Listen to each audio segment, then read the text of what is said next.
चलिए, औज़ु बिल्लाहि मिनश शैतानिर रजीम, बिस्मिल्लाहिर रहमानिर रहीम, रब्बि इश्रह ली सदरी व यस्सिर ली अमरी वहलुल उक़दतम मिन लिसानी यफ़क़हू क़ौली। नया सेशन शुरू करते हैं स्टोरी नाइट का। काफ़ी लंबा सेशन चलेगा ये, इसको अरबी में बोलते हैं सीरतुन नबी, और इसको इंग्लिश में बोले तो लाइफ ऑफ प्रोफेट सल्लल्लाहु अलैहि वसल्लम। ठीक है, यानी अल्लाह के रसूल सल्लल्लाहु अलैहि वसल्लम की कंप्लीट हिस्ट्री इन डिटेल। ठीक है, ये हो सकता है कि बायोग्राफी, दैट्स राइट, बायोग्राफी कह सकते हैं इसे। तो काफ़ी डिटेल में हम लोग करेंगे, कोई रश नहीं है, कोई जल्दी नहीं है, आराम आराम से।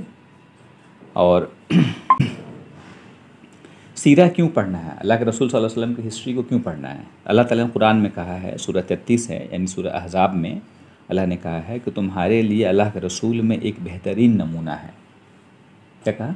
अल्लाह के रसूल में एक बेहतरीन नमूना, एक बेहतरीन रोल मॉडल है। यानी क्या मालूम होता है कि हमें अल्लाह के रसूल सल्लल्लाहु अलैहि वसल्लम की लाइफ हिस्ट्री पढ़ना चाहिए, मालूम होना चाहिए, तभी तो उनको रोल मॉडल मानेंगे हम। ठीक है, सीरा और हदीस सुनते हैं ना कि हदीस में ये, हदीस में ये, तो सीरा में और हदीस में, यानी उनकी लाइफ हिस्ट्री में हदीस में क्या फ़र्क है? सीरा जो है काफ़ी डेप्थ होता है, स्टेप बाय स्टेप होता है, और पूरा सरकमस्टांसेस यानी हालात के साथ बयान किया जाता है कि किस वक्त में क्या हालात थे, क्या कंडीशन था, उसके अकॉर्डिंग बयान किया जाता है। बल्कि और हदीस में क्या होता है कि वो रूल्स रेगुलेशन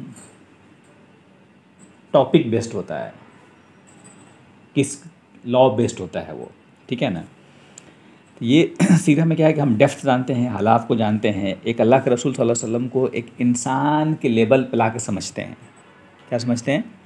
बहुत सारे लोगों को ख़तरा है, या एक ख़तरा ये है कि अल्लाह के रसूल सल्लल्लाहु अलैहि वसल्लम को लोग कि उनके साथ जो उनका जो मर्तबा है वो ऐसा है कि लोग उनको इंसान से एक समझते हैं कि वो तो हमारे लिए बस का है ही नहीं, वो तो he is a Superman, super human. दूसरा कि ये अल्लाह के रसूल के हालात को समझना है, वो भी एक इंसान थे, उन्होंने भी हमारे जैसे चीज़ों से बल्कि हमसे ज़्यादा मुश्किल चीज़ें फेस की, ताकि हम उसको कनेक्ट कर पाए, समझ पाए कि नहीं ये ऐसा नहीं कि मेरे साथ हो रहा है, ये मुझसे ज़्यादा मुश्किल, ज़्यादा परेशानी और इस तरह के हालात जो इंसानी हालात होते हैं उनको भी पेश आए, तो ताकि हम उनसे कनेक्ट कर पाए, हम जुड़ पाए कि मेरे साथ क्या हो रहा है, उनके साथ क्या हुआ था, ताकि उसको हम सही पर्सपेक्टिव में समझ पाएँ।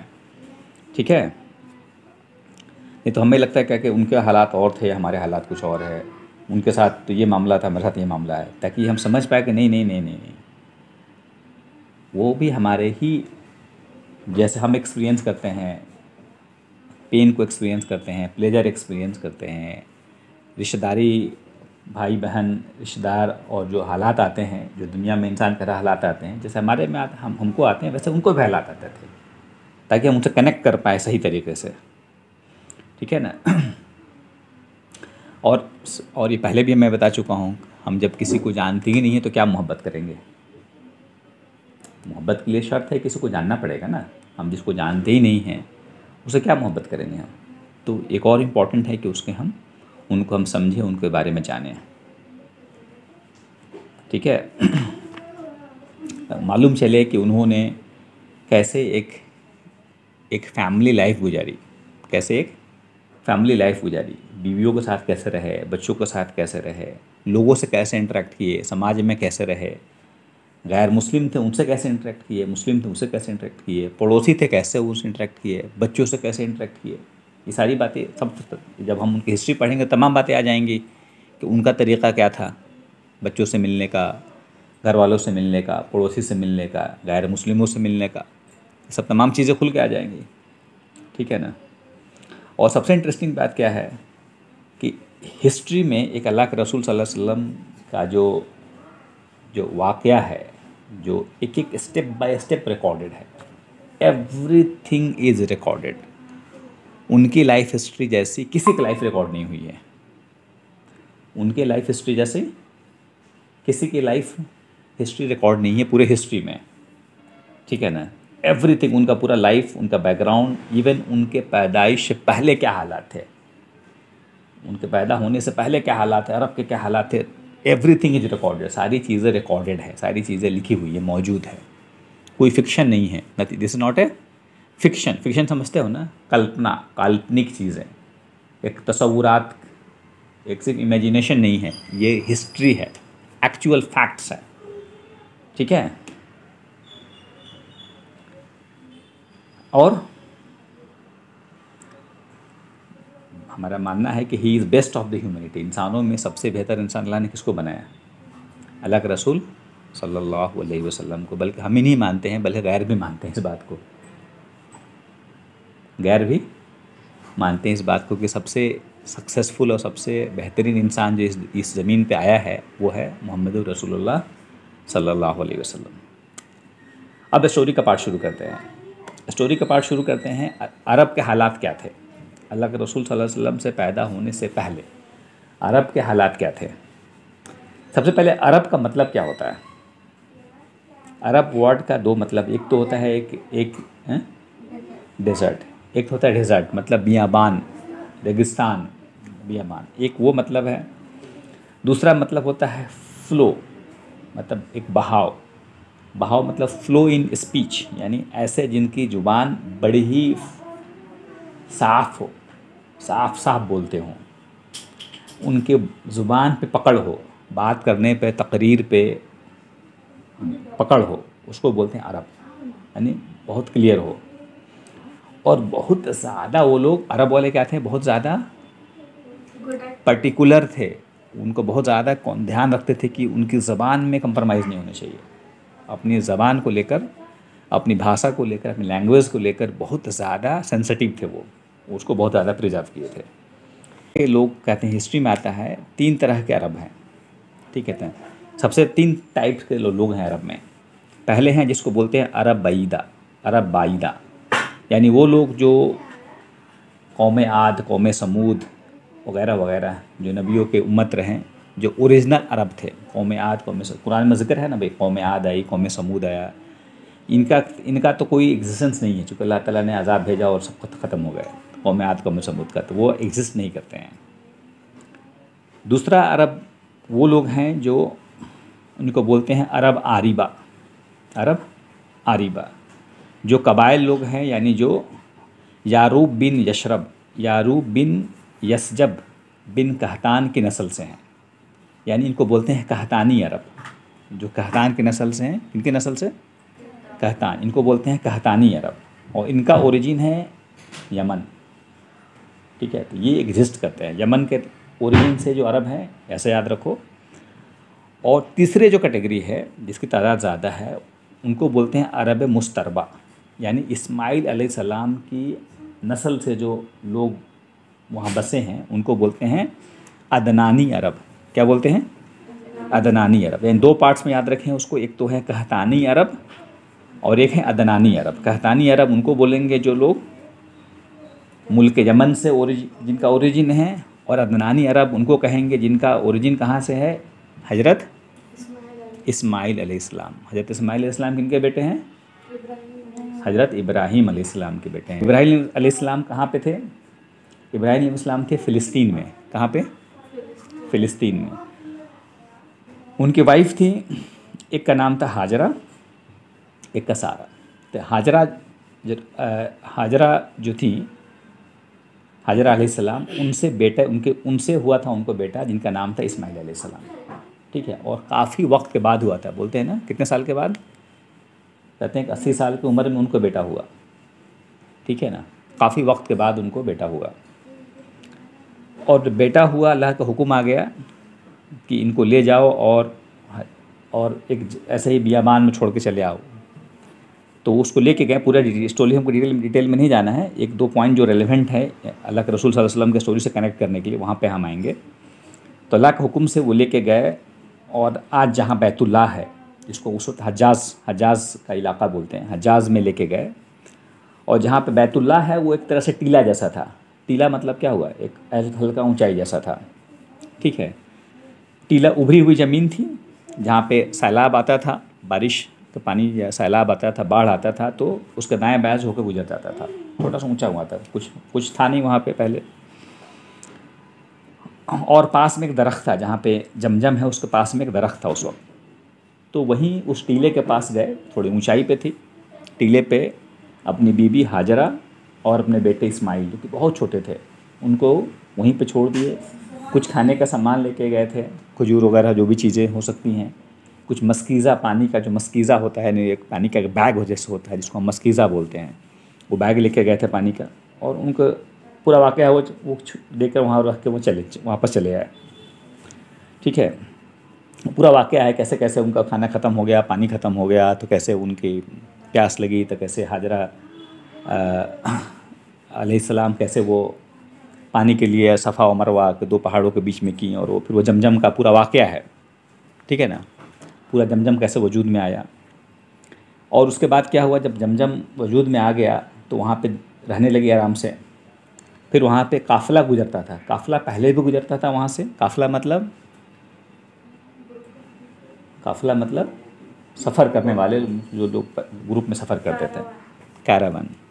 काफ़िला गुजरा और लोगों ने देखा कि भाई वहाँ पानी है, तो लोग वहाँ पे आए और उनकी इजाज़त से वहाँ रहने लगे। धीरे धीरे वहाँ पे लोग पूरा बस्ती चली गई, धीरे धीरे लोग वहाँ बसते आने लगे।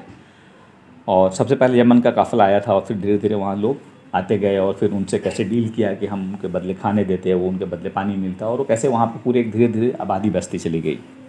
ठीक है।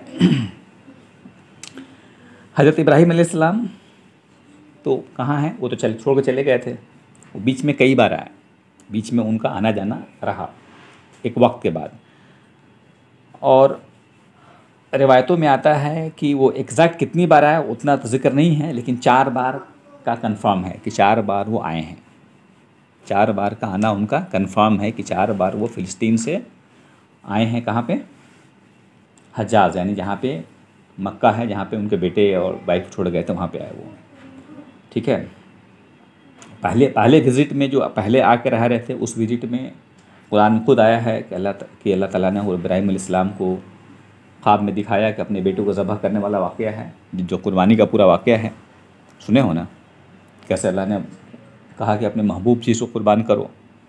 तो खैर वो पूरा वाक़या है, वो उसी विज़िट में जब वहीं पे थे तभी ये वाक़या पूरा आया। और अल्लाह ताला ने कुरान में कह दिया कि ऐ इब्राहीम, तुमने ख्वाब को सच कर दिखाया। इब्राहीम, तुमने ख्वाब को सच कर दिखाया। हम नेकों को ऐसे ही इसी तरह बदला देते हैं। यकीनन ये खुली आजमाइश थी। अल्लाह ताला ने क्या किया, उसके बदले बेहतरीन एक दुम्बा अता किया, और उसके जगह पे उसको अल्लाह ताला ने उनको कुर्बानी को कबूल किया, और दुम्बे की कुर्बानी हुई। एक पहला विज़िट था। दूसरा विज़िट बहुत इंटरेस्टिंग है। दूसरा विज़िट जो रिकॉर्डेड है, दूसरी बार जो आए हैं हज़रत इब्राहीम अलैहिस्सलाम अपने बेटे से मिलने के लिए, उससे पहले क्या हो गया कि जब हज़रत इस्माइल अलैहिस्सलाम बड़े हो गए, जवान हो गए थे, तो वहाँ पे कई कबीले बस गए थे। धीरे धीरे कई लोग पूरा कबीला बस गया था। और एक जुरहुल का कबीला था, जहाँ से उन्होंने अरबी सीखी। वहाँ पे अरब के यमन के लोग या काफ़ी लोग वहाँ पे बसने लगे। उनकी अरबी बहुत अच्छी थी, उन्होंने अरबी सीखी, और वहीं पे उन्हीं कबीले में से उनकी शादी हो गई। इस्माइल अलैहिस्सलाम की शादी हो गई, और शादी हुई, और उसी के कुछ दिनों के बाद, उसी दौरान में उनकी जो माँ थी हज़रत हाजरा, उनका इंतकाल हो गया। समझ में आ रही है बात? किसका इंतकाल हो गया? हाँ, हाजरा का इंतकाल हो गया। अब हज़रत इब्राहीम अलैहिस्सलाम को ख्याल आया कि चलो बेटे से मिल के आते हैं। वो बेटे से मिलने आए फिर से। जब बेटे से मिलने आए, मक्का में आए, तो बेटे से मुलाकात नहीं हुई। बेटे वहाँ उस वक्त वहाँ पे नहीं थे, मुलाकात नहीं हुई। तो अपने घर गए, देखा कि घर में उनकी बहू थी। बहुत सा दरियाफ़्त किया, अपना इंट्रोडक्शन दिया, पूछा, हाल ख़बर पूछा। तो बहू ने शिकायत की कि बहुत तंगदस्ती है, बहुत गुर्बत है, काफ़ी परेशानी है, होता है ना, ये सब शिकायत की। तो खैर इब्राहीम अलैहिस्सलाम रुके और फिर चले गए, वापस चले गए, और उन्होंने एक वसीयत की, एक मैसेज दिया कि इस्माइल आए तो उनको बोल देना कि अपने दरवाजे की चौखट बदल लेना। क्या बोल रहे हैं? अपने दरवाजे की चौखट बदल लेंगे। दरवाजे की चौखट मतलब क्या हुआ? दरवाज़ा ये हुआ, दरवाज़ा जिसमें फ़िट होता है उनको बोलते हैं चौखट। करेक्ट, उसको बोलते हैं चौखट। अपने दरवाजे की चौखट बदल लेना। किसने कहा? इब्राहिम अलैहिस्सलाम। ये बोल के चले गए कि इस्माइल को ऐसा बोल देना। इस्माइल अलैहिस्सलाम जब वापस आए तो उनको जब उनकी वाइफ ने बताया तो वो समझ गए कि उनके अब्बू का मैसेज क्या था। उन्होंने अपनी बीवी को तलाक दे दिया, छोड़ दिया उसे। उनका कहने का मतलब ये था कि उसको छोड़ देना। फिर उन्होंने दूसरी शादी कर ली। ठीक है, क्योंकि शिकायत, उनका कहना था कि ये शुक्रगुजार नहीं है, ये शुक्रगुजार नहीं। उन्होंने दूसरी शादी की। दूसरी शादी हुई उनकी जुरहुम के सरदार मजाज बिन अमर की बेटी। जुरहुम के जो कबीले थे वहाँ के एक सरदार थे, वहाँ मजाज बिन अमर की बेटी से शादी हुई। ठीक है, और उसके बाद फिर तीसरी विजिट में आए वो। पहला विजिट में आए तो कुर्बानी वाला वाक़या बताया। दूसरा विजिट में अभी ये आए तो वो मुलाकात नहीं हुई। तीसरी विजिट में थर्ड टाइम जब आए हुए तो फिर उन्होंने इस्माइल इस्लाम से फिर उनसे मुलाकात नहीं हुई। इस्माइल इस्लाम फिर, अब उस वक्त थोड़ी था फ़ोन करके आ रहे हैं या ख़त लेके आ रहे हैं, वो तो आदमी यूँ ही चला आता था। तो फिर से उनकी मुलाकात नहीं हुई। तो फिर आए तो फिर बहू से हाल ख़बर पूछा तो बहू ने काफ़ी हम्दो सना की, अल्लाह का शुक्र अदा किया। और फिर इस बार उन्होंने अपने बहू से कहा कि इस्माइल अलैहिस्सलाम आए तो उनसे कहना कि अपने दरवाजे की चौखट बरकरार रखें, अपने दरवाजे की चौखट बरकरार रखें। यानी क्या मालूम हुआ, क्या सबक मिल रहा है इससे? यानी अल्लाह को पसंद नहीं है कि ऐसे लोग हों जो नाशुक्री करे, जो शिकायत करे कि हमारे पास ये नहीं है, हमारे पास ये नहीं है, हमारे पास ये कमी है। ध्यान उस पर नहीं है। ध्यान कहाँ पे नहीं है? जो अल्लाह ने दिया उस पर ध्यान नहीं है, शुक्रगुजारी पे ध्यान नहीं है। अल्लाह ने सबको दिया है। एक भीख मांग रहा है, उसको भी अल्लाह ताला कहते हैं वो भी शुक्र अदा करे। किस लिए शुक्र अदा करे? सेहत तो है। एक बार किसी ने पूछा, एक आदमी बिल्कुल सड़े गले हालत में ऐसे ही भीख, मतलब न खाने को है न पीने को है, ऐसे ही बीमार पड़ा हुआ है, मतलब कहते हैं ना वो हाथ भी टूट कट रहा है, ये भी हो रहा है, और कहते हैं मांग के खा रहा है। किसने पूछा किसी बुजुर्ग से, क्या इसको भी शुक्र अदा करना चाहिए? तो वो बुजुर्ग ने कहा कि हाँ, इसको भी अल्लाह का शुक्र अदा करना चाहिए। कम से कम ये पेशाब तो ठीक से कर पा रहा है। अगर पेशाब अल्लाह ताला रोक दे तो क्या करेगा? ये तड़प के जान दे देगा। तो इसका शुक्र अदा करे कि मेरा कम से कम पेशाब तो सुकून से निकल जा रहा है बदन से। तो यानी हर हालत में क्या देखना है कि हमारे पास है क्या। हर हालत में क्या देखना है क्या। नहीं है उसकी लिस्ट बहुत लंबी है, लेकिन है क्या उसके लिए मेहनत सोचना पड़ेगा कि अल्लाह ने क्या क्या दिया है हमें। तो ये इस वाक़े से मालूम चला कि शुक्रगुजार होना बहुत ज़रूरी है। ठीक है, फिर चौथे विज़िट में आए। चौथी बार जो रिवायत में आता है, चौथी बार आए तो इस्माइल अलैहिस्सलाम कुछ काम कर रहे थे, तीर वगैरह को कुछ अपना कर रहे थे, अपना कुछ कारोबार कर रहे थे अपना, वहीं जहाँ पे अभी मक्का है वहीं पे घर के पास। और वो मिले तो गले लगाया, और कहते हैं ना एक ज़माने के बाद एक इतना अजीज़ बेटा से मुलाकात हुई, गले लगाया और काफ़ी रोए।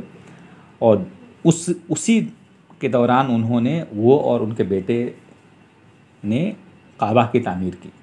उसी वक्त काबा की तामीर हुई। ठीक है, तो यहाँ से काबा वजूद में आया। कहते हैं इस्माइल अलैहिस्सलाम के 12 बच्चे थे, 12 बेटे थे। 12 बेटे की वजह से पूरे 12 कबीले वजूद में आए। ठीक है, 12 कबीले वजूद में आए।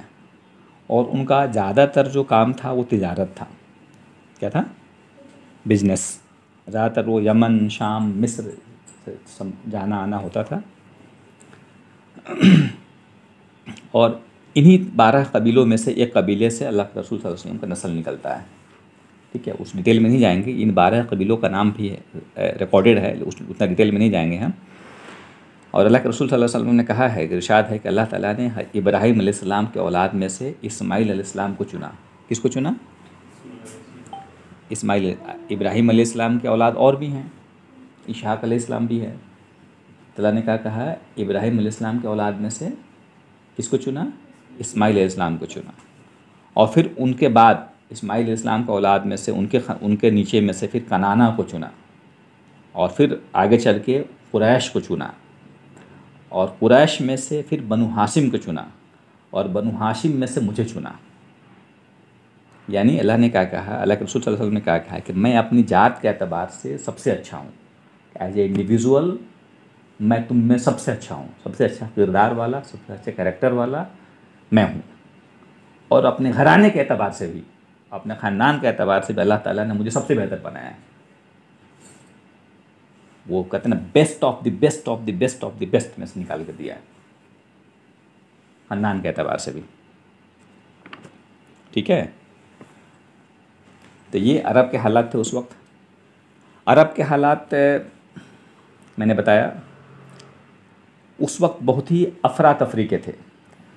अल्लाह के रसूल सल्लल्लाहु अलैहि वसल्लम के ज़माने से पहले काफ़ी अफरा तफरी, यानी कोई एक गवर्नमेंट सिस्टम नहीं था। होता है ना एक सेंट्रलाइज्ड गवर्नमेंट जैसा है ना भाई, एक आज की डेट में या पहले भी रहा है, एक राजा होता है जो हुकूमत करता है, वैसा नहीं था। बल्कि ये बिखरे हुए थे, कबाइल में, कबीलों में बटे हुए थे। एक सेंट्रल सिस्टम जहाँ पे एक गवर्नमेंट चले या एक सरकार हो या एक किंग हो, वैसा नहीं था, बटे हुए थे कबीले में। ठीक है ना। और इनके आपस में छोटे छोटे ट्राइब्स थे, छोटे छोटे कबीले थे, और इनके आपस में जंगें होती थीं, एक कबीले का दूसरे कबीले से, किसी किसी बात को लेकर, छोटे मोटी चीज़ों को लेकर। ठीक है ना।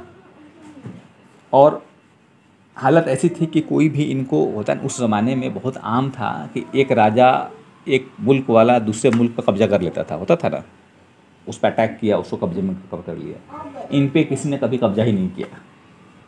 इन पे किसी ने, एक तो पूरा रेगिस्तान, कुछ ऐसा अट्रैक्शन नहीं है, और आपस में ये बटे हुए, तो इन पे किसी राजा ने, किसी ने कुछ इन्वेजन या किसी ने कुछ हुकूमत नहीं किया।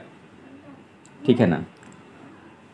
बनु कनाना जो कुरैश के जो ट्राइब था, बनु कनाना काफ़ी इन्फ्लुएंशियल थे। और इन्हीं के, बनु कनाना के जो कुरैश के जो ख़ानदान के थे, इन्हीं के कंट्रोल में खाने काबा था। काबा की तामीर हुई थी, खाने काबा इन्हीं के कंट्रोल में था। ठीक है ना। और खाने काबा का मर्तबा बहुत ज़्यादा था। खाने काबा को लोग अल्लाह का घर, बैतुल्लाह कहते थे। क्या कहते हैं? बैतुल्लाह मतलब अल्लाह का घर, अल्लाह का घर मानते हैं। और सारे लोग उस पर मुत्तफ़िक़ हैं, यानी कोई उस पर कोई डिस्प्यूट नहीं है। सारे लोग उसको बहुत ही अदब से, इज़्ज़त से देखते हैं कि अल्लाह का घर है। ठीक है। और उसका जो कंट्रोल वो करेगा जो सबसे बड़ा कबीला होगा, सबसे जो प्रेस्टिजियस होगा, सबसे उम्दा कबीला होगा, वहीं उसके रखवाली करेगा। तो इसका कंट्रोल किसके पास था? बनु कनाना। बनु कनाना में बल्कि इसके लिए लड़ाइयाँ होती थी कि इसे कंट्रोल कौन लेगा, इसकी खिदमत कौन करेगा। इसके लिए लोग लड़ते थे, जंगें हो जाती थी। ठीक है ना। इसका, और लोग उस वक्त भी आते थे, खाने काबा में लोग आते थे। हज का कुछ न कुछ, किसी न किसी तरीके से उस वक्त भी था, अलग डिस्टॉर्टेड फॉर्म में हज का कुछ न कुछ अरकान था। तो लोगों को, हाजियों को पानी पिलाना, उनको खिदमत करना, इसके लोग लड़ते थे कि नहीं ये मेरी ड्यूटी है, नहीं ये तो मतलब प्रेस्टीज की बात थी कि ये मेरे अंदर में है, ये फ़ख्र की बात थी ये। ठीक है।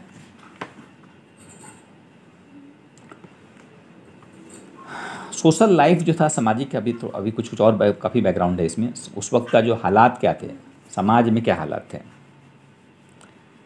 फेयर ट्रीटमेंट नहीं था, यानी इंसाफ सबके लिए नहीं था। जस्टिस जो था ना, सबके लिए नहीं था। ग़ुलामी बहुत आम थी, ग़ुलामी की प्रथा थी। लोग ग़ुलाम बनाते थे, ग़ुलाम रखते थे, और ग़ुलामों की हालत होती थी बहुत ज़्यादा, बल्कि जानवरों से भी ज़्यादा बदतर होती थी। ग़ुलामों की हालत, ग़ुलाम को ख़रीद रहे हैं, बेच रहे हैं, जो काम कराना है जो करा रहे हैं, मतलब सामान की तरह यूज़ करते थे, जैसे मन में आया वैसे इस्तेमाल करते थे। उनकी हालत बहुत बहुत बुरी हाल थी। ठीक है ना। और औरतों की हालत भी ख़राब थी। देखिए औरतों के, बल्कि उसमें भी दो अलग अलग अपोजिट सिचुएशन था। और एक तो ऐसा सोसाइटी था जहाँ पे आम तौर पे औरतों को भी एज ए सामान यूज़ करते थे, ख़रीद दिया, बेच लिया, इसको दे दिया गिफ्ट, मतलब एज ए सामान यूज़ करते थे। बल्कि एक फैमिली में होता था कि एक कुछ औरतें ग़ुलाम हैं तो पूरे कई जनरेशन तक ग़ुलामी है वो, एज ए गुलाम यूज़ कर रहे हैं, उसको बांदी यूज़ कर रहे हैं। लेकिन उसमें भी ये कहाँ था, ये आम तौर पे था। उसमें भी जो एलाइट सोसाइटी था, उसमें भी जो एलाइट यानी जो अपर क्लास का था, उसमें जो भी जो थोड़ा सा अच्छे अच्छे अच्छे जो समाज के लोग थे, उसमें उनके यहाँ बड़ी इज्जत थी, औरतों की इज्जत भी थी। लेकिन वो सिर्फ एक एक एलाइट क्लास में, जैसे हज़रत खदीजा रज़ी अल्लाह तआला अन्हा, वो तो प्री इस्लामिक एरा से पहले वो बहुत बड़ी बिजनेसमैन थी, ताजिर थी। तो बल्कि औरतों का काफ़ी कुछ कुछ उसमें काफ़ी अहम रोल था डिसीजन मेकिंग में, पावर में। जैसे वाइफ ऑफ अबू सुफियान, जैसे हिंद बिन उतबा, एक बहुत बड़ा जंग हुआ था, जो उहद की लड़ाई हुई, तो उसमें बहुत बड़ा रोल था उसका। हिंद बिन उतबा जो कि काफिरों की तरफ से लड़ी थी, उसमें थी उधर, बहुत बड़ा रोल प्ले किया था उसने। यानी कहने का मतलब यह है कि औरतों का आम तौर पे हालात बहुत ख़राब थे, लेकिन जो कुछ स्टीम्ड फैमिली थी, जो बिल्कुल बड़े घराने की जो औरतें थीं, उनका एक अलग मर्तबा था। ठीक है। और सोशल स्टेटस यानी समाज का स्टेटस, उसका हालात क्या है, वो बहुत मैटर करता था। इंसाफ उसी के अकॉर्डिंग होता था। ठीक है ना। अगर कोई अगर गलती किया है तो ये देखना है कि गलती किया है तो किसके साथ गलती किया है।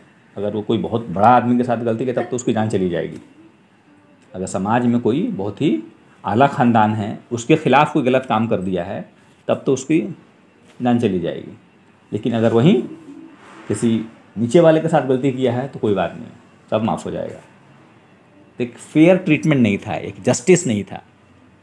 ठीक है। शादी का बड़ा कई किस्में थी वहाँ पे। एक तो शादी को आमतौर पे लोग बड़ा ही सैक्रेड क्या बोलते हैं, पाकीज़ा एक पवित्र पाकीज़ा मानते थे। अच्छे क्लास में जो एलाइट क्लास के लोग हैं, जो ऊंचे तबके के लोग थे, उनके यहाँ पे शादी का एक बड़ा ये था, रिस्पेक्ट करता था, वाइफ का भी बहुत रिस्पेक्ट था। लेकिन बाकी जो आम तौर पे था, वहाँ पे मैरिज उतना, शादी जो है ना, उतना सेक्रेड नहीं था, उतना पाकीज़ा नहीं था। वो शादी के अलावा भी वो लोग कई औरतों से संबंध रखते थे, खुल्लम खुल्ला। मर्द भी रख रहा है, औरतें भी रख रही हैं। ठीक है। प्रोस्टिट्यूशन काफ़ी था, जहाँ औरतें अपने जिस्म को बेच रही हैं, प्रोस्टिट्यूशन बहुत था। बल्कि अलग अलग फॉर्म में था।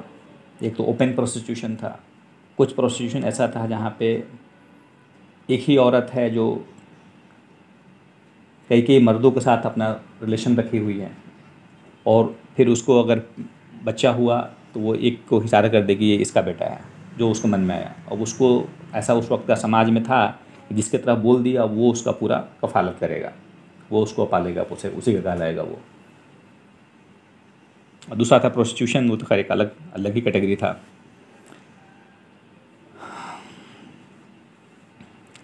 इकोनॉमी, समाज का जो आर्थिक स्थिति थी, जो माली हालात थी, वो बहुत अच्छी नहीं थी।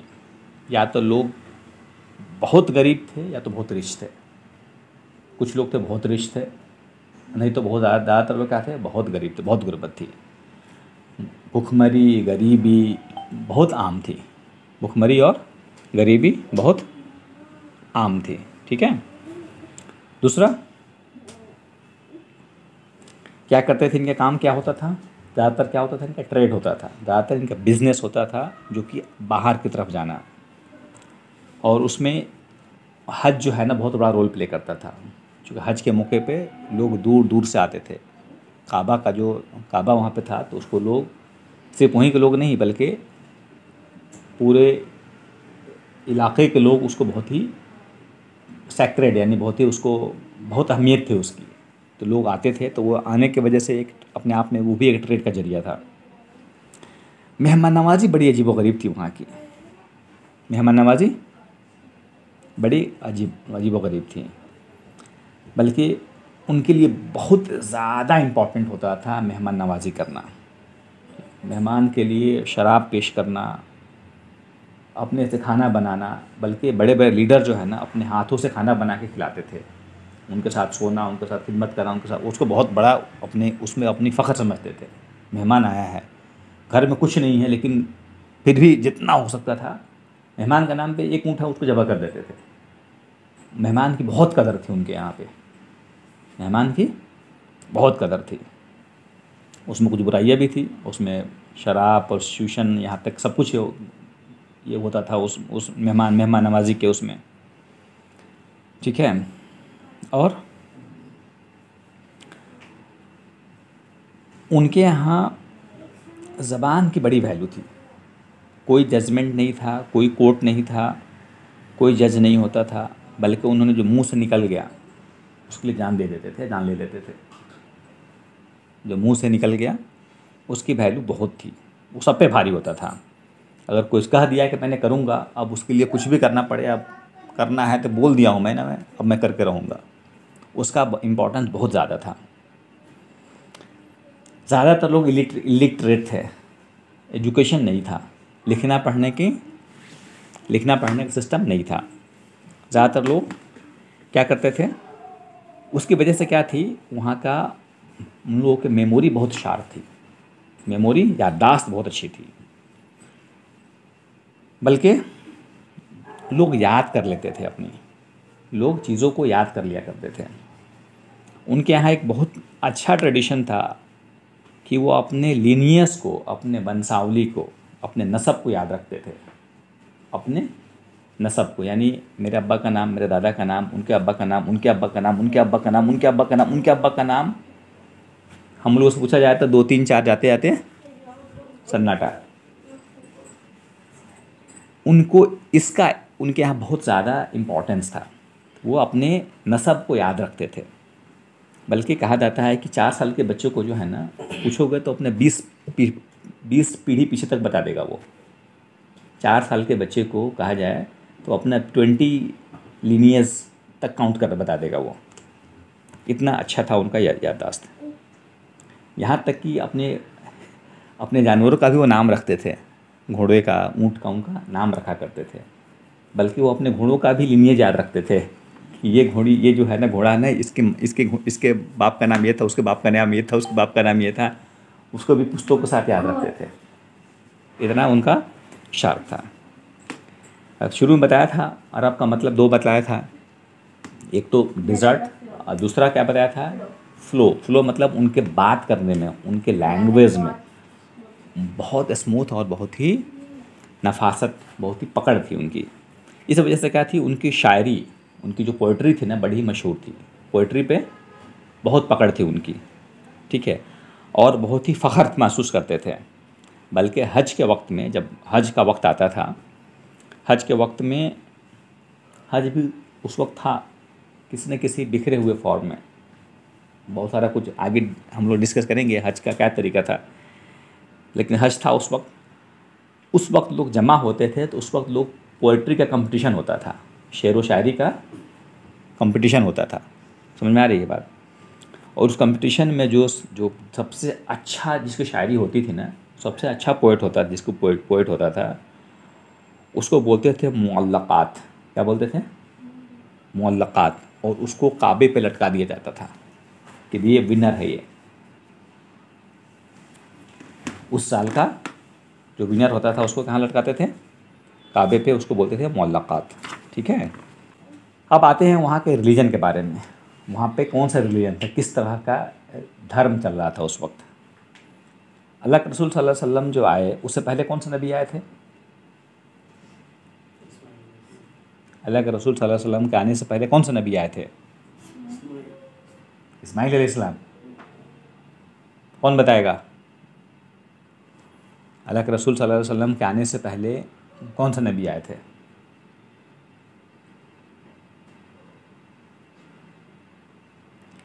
अरे यार, कितनी बार हम लोग बात कर चुके हैं इस पर। हज़रत ईसा अलैहिस्सलाम, हज़रत ईसा अलैहिस्सलाम आए थे, ठीक है। क्रिश्चियन रिलीजन जो है ना, वो इस्लाम से पहले का है, क्रिश्चियनिटी। तभी तो है अभी 2025 चल रहा है, क्रिश्चियनिटी से वही शुरू होती है ना। तो कहने का मतलब ये है, तो ईसा अलैहिस्सलाम के और अल्लाह के रसूल सल्लल्लाहु अलैहि वसल्लम के आने के बीच में गैप कितना साल का था? Around 500 years. सिंपल है ना यार। अभी उर्दू में कौन सा ईयर चल रहा है? 1447। और अरबी में कितना चल रहा है? हिंदी इंग्लिश कैलेंडर कितना चल रहा है? कितना साल का फ़र्क हो गया? More than 500 years. करीब करीब मोर देन 500 ईयर्स का गैप था। यानी 500 साल से ज़्यादा तक कोई नबी नहीं आया था वहाँ पे। ठीक है, यानी 500 ईयर्स तक एक डिज़र्ट था, एक कोई अल्लाह की तरफ से कोई मैसेज नहीं आया था।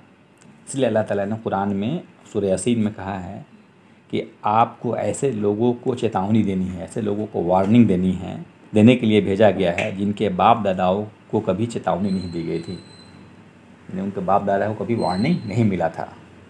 ठीक है, अल्लाह ने सूरह यासीन में कहा है, उसका 6th आयत है कि उनके बाप दादा को कभी वार्निंग नहीं मिली थी। बल्कि एक अल्लाह की जो बात है ना, कंसेप्ट है ना, ये तो इब्राहिम अलैहिस्सलाम ने भी इसी की तालीम दी। देखो नबियों का सिलसिला, देखो इसको समझ ध्यान सुन, एक मिनट के लिए ध्यान दो। इब्राहिम अलैहिस्सलाम बोलते हैं फादर ऑफ, हमारे बोलते हैं हमारे दादा थे। यानी एक प्रोफेटहुड का जो बहुत बड़ा सिलसिला नबियों का सिलसिला शुरू होता है इब्राहिम अलैहिस्सलाम से, जिन्होंने एक अल्लाह और उसके बारे में शुरू किया। तो इब्राहिम अलैहिस्सलाम में कितने बेटे थे? इब्राहिम अलैहिस्सलाम के 2 बेटे थे। इब्राहिम अलैहिस्सलाम के 2 बेटे थे। कौन कौन? ये मूसा अलैहिस्सलाम का स्टोरी मैं बता चुका हूँ, मैं दोबारा रिपीट कर रहा हूँ। इसहाक अलैहिस्सलाम और इस्माइल अलैहिस्सलाम। ठीक है, इस्माइल अलैहिस्सलाम के बारे में आज हम लोग बात कर लिए। इस्माइल अलैहिस्सलाम के बारे में हम लोग बात कर लिए, जिनके 12 कबीले हुए और उसमें से हमारे आगे चल के कौन आए? हमारे नबी सल्लल्लाहु अलैहि वसल्लम उसी कबीले, उसी चेन में से आए। दूसरे जो बेटे थे उनका नाम क्या था? याकूब अलैहिस्सलाम। You are right. उनका दूसरा नाम इसराइल था। याकूब अलैहिस्सलाम को क्या बोलते हैं? इसराइल। और उनके बच्चों को क्या बोलते हैं? बनी Israel. Children of Israel is called बनी इसराइल। तो उस चेन में जो 2 चेन चला ना, याकूब अलैहिस्सलाम और इस्माइल अलैहिस्सलाम। इस्माइल अलैहिस्सलाम में तो सिंपल समझ में आ गया। याकूब अलैहिस्सलाम, या जिनको बनी इसराइल यानी जिनको इसराइल भी बोलते हैं, उनमें से हंड्रेड्स ऑफ प्रोफेट्स आए। कितने प्रोफेट्स आए? हंड्रेड्स ऑफ प्रोफेट्स आए। कितने नबी आए उसमें? उसी चेन में हमारे जितने भी हम लोग 2-3 कहानी कर चुके हैं। यूसुफ अलैहिस्सलाम उसी कहानी में आए।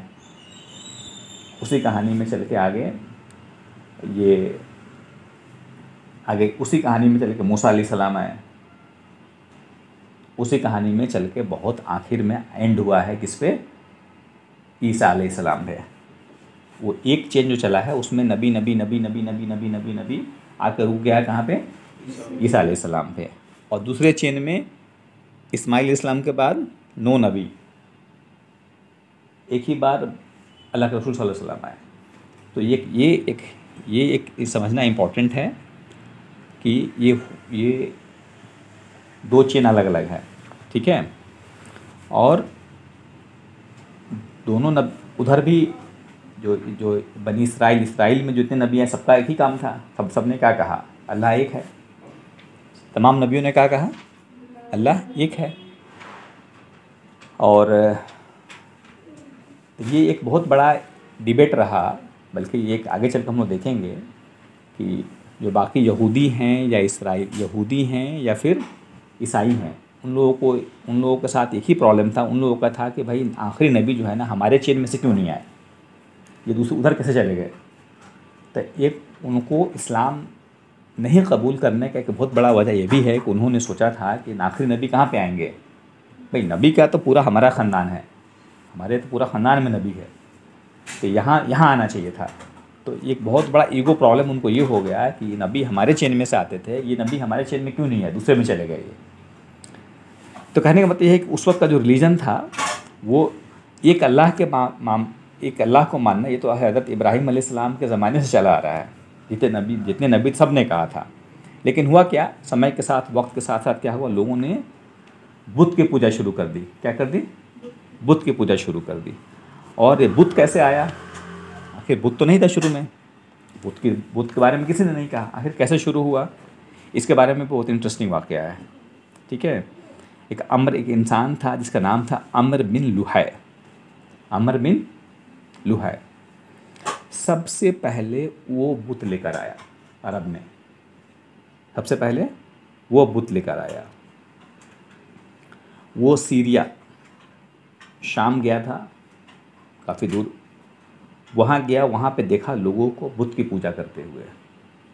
वहाँ गया, देखा लोगों को बुत की पूजा करते हुए, और देखा कि यहाँ लोग उसको एज ए इंटरमीडिएरी मानते हैं, मतलब उसको बोलते हैं कि ये बीच का है, ये अल्लाह तो है ही, कोई अल्लाह को इनकार नहीं करता था, अल्लाह है, लेकिन डायरेक्ट अल्लाह तक कैसे पहुँच सकते हो?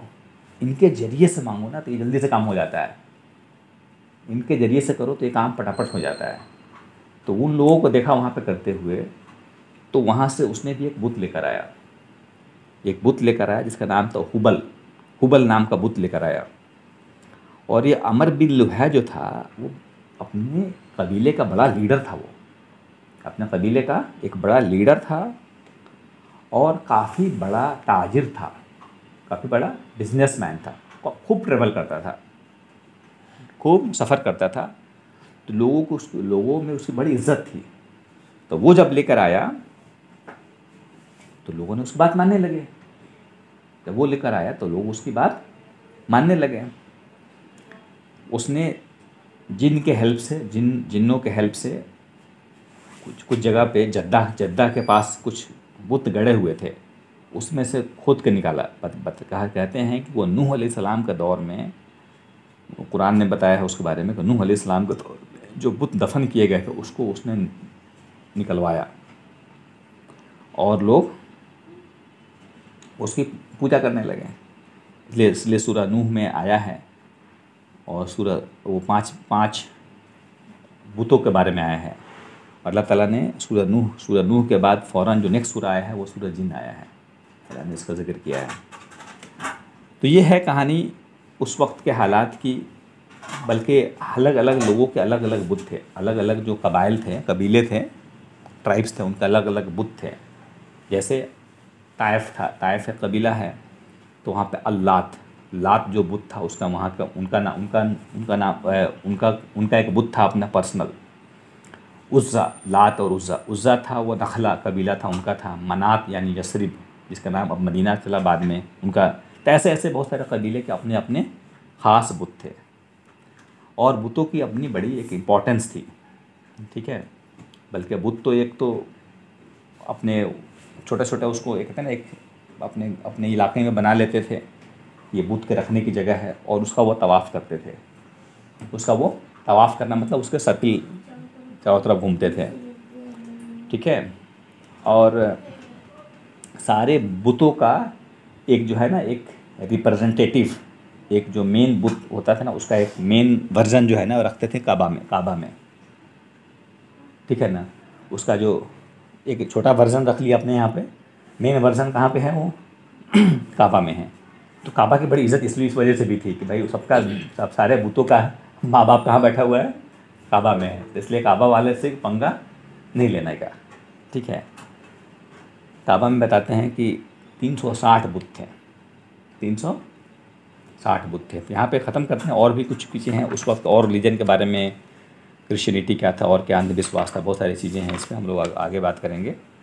सुब्हानल्लाहि बिहम्दिही सुब्हानकल्लाहुम्मा व बिहम्दिका नशहदु अल्ला इलाहा इल्ला अंता नस्तगफिरुका व नतूबु इलैक। सुब्हान रब्बिका रब्बिल इज़्ज़ति अम्मा यसिफून व सलामुन अलल मुरसलीन वल्हम्दुलिल्लाहि रब्बिल आलमीन। अस्सलामु अलैकुम व रहमतुल्लाहि व बरकातुहू।